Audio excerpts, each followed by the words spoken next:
ቻትጂፒቲ ለተማሪዎች ዋና ዋና የሚሰጣቸው ጥቅሞች።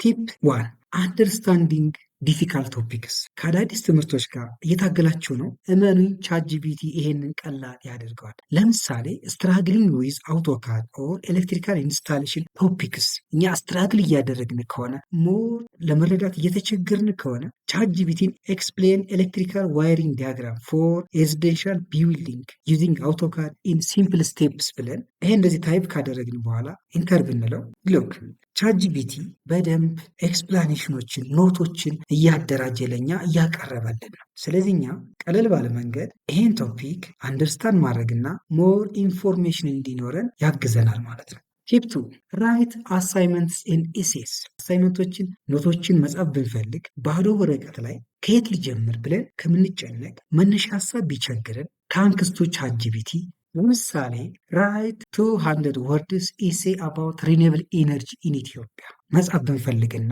ራይት 200 ወርድስ ኢሴ አባውት ሪኒዌብል ኢነርጂ ኢን ኢትዮጵያ ብለን አገዘን ብንለው ሪኒዌብል ኢነርጂ ኢን ኢትዮጵያ ብሎ 200 ወርድስ ካራክተር ያለው ኖት እዚህ ጋር እንደምታዩት አዘጋጅቶልናል። ስለዚህ ይሄ እንደ መነሻ ሀሳብ ሊሆነን ይችላል። ቲፕ 3 ሳመራይዝ ቻፕተርስ ኤንድ ሜክ ኖትስ። ረጃጅም የሆኑ ምዕራፎችን ለፈተና አጠር ባለ ጊዜ ለመዘጋጀት ብትፈልጉ ምንም ችግር የለውም፣ ምክንያቱም ቻትጂፒቲ አለ። ለምሳሌ ይሄ ሰፊ ኖት አለ።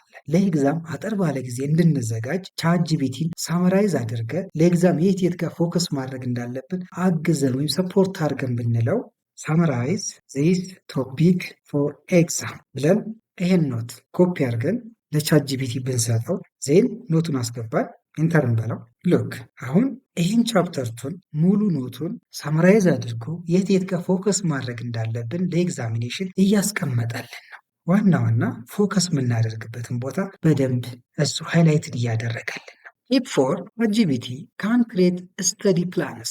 የስተዲ ፕላን አዘጋጅልን ብንለው በቀላሉ ማዘጋጀት ይችላል። ይህን ካደረገልን ደግሞ እኛ ስቴይ ኦርጋናይዝድ እና ስትረስ ፍሪ ሆነን ጥናታችንን ማጥናት እንችላለን ማለት ነው። ክሬት ኤ 7 ዴይ ስተዲ ፕላን ፎር አውቶካድ ኤንድ ኤሌክትሪካል ኢንስታሌሽን ፎር ኤግዛም ፕሪፓሬሽን ብንለው ሎክ እያዘጋጀልን ነው። በ7 ቀን ውስጥ ፎከስ ማድረግ ያለብን የት ጋር እንደሆነ ምን ቶፒኮችን በእያንዳንዱ ቀን ጠዋት፣ ከሰዓት፣ ማታ ከበር ማድረግ እንዳለብን ቻትጂፒቲ እዚህ ጋር ስማርት በሆነ መንገድ ስኬጁሉን እያዘጋጀ ነው።